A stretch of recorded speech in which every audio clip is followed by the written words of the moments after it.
Welcome back to the Get Around Cruiser channel. I'm your host, Scooter. Today is that very special day I told you folks about. Today is the day of our ghost hunt. But that's not for a few hours yet. It's only midday. We need to be dark. So, right now I'm currently sitting around in the middle of town. Yep, cozy little town. Got some war memorabilia for the soldiers. There's another monument set with the flags. And just a sleepy little town. We only have about 880 people that actually live in this town. So, nice and quaint. But what do you say we forget about all that when we go take a cruise to go see the cemetery before it gets dark? Hang on, folks. We're on our way.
Well, folks, as you can see behind me, we have part of the New Milford Cemetery.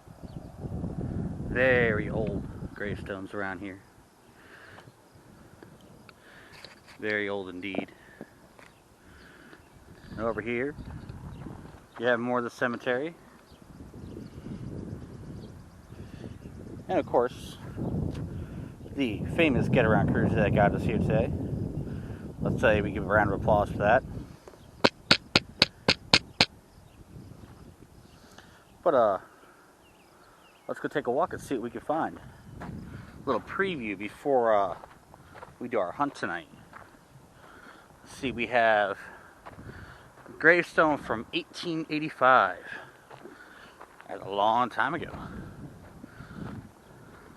Lots of family names up in here. Believe it or not, it's actually a lot of businesses with these last names I recognize in the area. Like I said, you have old gravestones, newer gravestones. So yes, it's still a cemetery in use. It's kind of massive. We're going to go to the area where they say people see orbs and hear disembodied voices. The ancient part of the graveyard.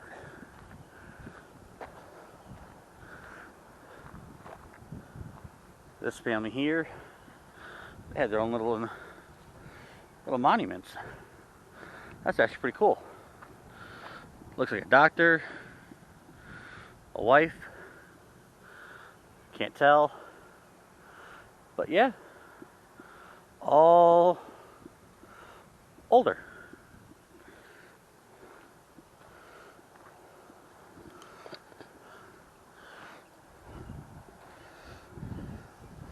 Now this, I believe, that's how they used to bury families. Used to bury them on top of each other. Looks like Sally outlived Warner by a good 40 years. Little sunken down there on that grave. You never know. I know they had a funeral here not too long ago.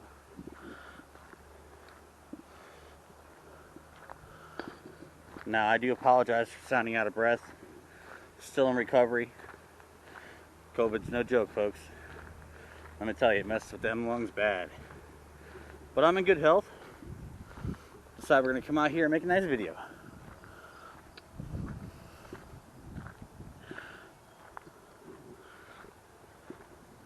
Believe it or not, this was not well taken care of a couple of years ago.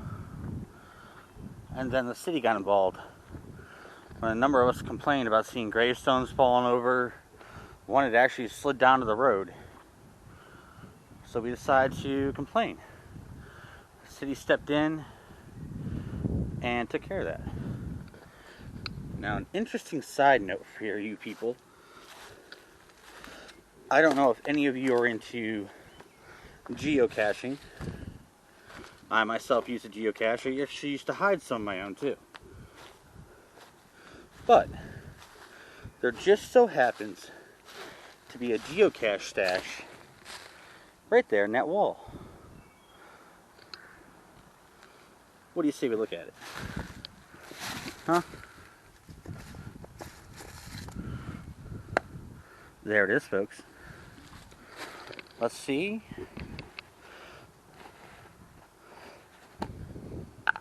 What's inside? Ah, people left some souvenirs, some signed papers. That's actually pretty cool. Oh, as soon as June 2020. I don't know if you folks can see that. That's pretty cool. It means it was recent. They actually changed this from the last time I was up here. It used to be a big jar. Oh yeah, you got people from all over the place coming here. Got stamps. Oh, look at that. For 2021. That was just very recent. If you folks recognize your geocache logos, feel free to leave a comment. I'd love to hear from some of you people. You got cake. Looks like a big old piece of pie. But yeah, geocaching used to be very big around this area. There's actually quite a few hidden in about a 10-mile radius of this place. For those of you who are unfamiliar what geocaching is, geocaching, you actually do with an app on your phone, or you can do it the old-fashioned way with map. But people have, hang on a minute, sorry for the camera, containers like this, small ones, big ones. I actually found one that was about the size of a Hershey Kiss. Actually, I think it was a little smaller. So yeah, they can be super tiny, they can be super large. People hide them all over the world, and then they post coordinates for them in places like geocaching.com. I personally use an app called CGeo on the Google Play Store. No, I'm not endorsed by them or anything, but that's actually who I use. It's just an easier app for myself. You know, especially since I carry a much older phone. Intrinsically safe, damn near indestructible, almost bulletproof. Although I haven't tested that, nor do I plan to. But over here, getting back to what we were doing. Oh look, geocache, geoprat. This is the ancient part of the cemetery. This is where the supposed orbs and voices are going to happen. Nice wrought iron gates, destroyed over years. But still, this is the Pratt. Solely Pratt is here. We actually have a library in town called the Pratt Library. I'm not sure who's buried in that far section over there. Let's go take a look, shall we? So we have Pratt.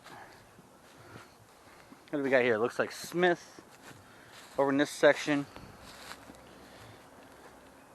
Yep, we got Smiths. Looks like some doctors. That's pretty cool. Here we have some really ancient gravestones. And this one, lonely one, all by its lonesome.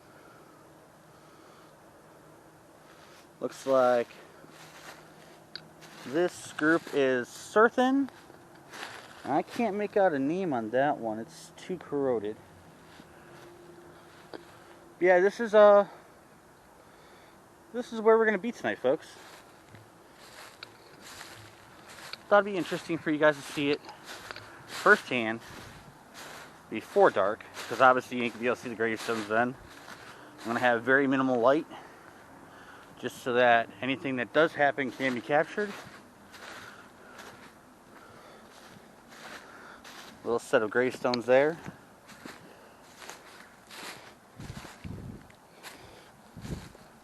This used to be the maintenance building. Probably still is, but looks like something broke into it.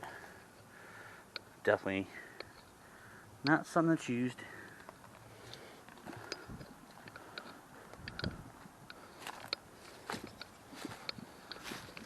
I hope you guys enjoyed your daytime tour.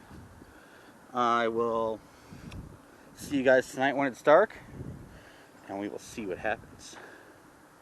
Side note, up them hills up there, there's a supposedly abandoned house. That's going to be one of our next adventures. So, y'all stay safe, and I'll see you out on the open road.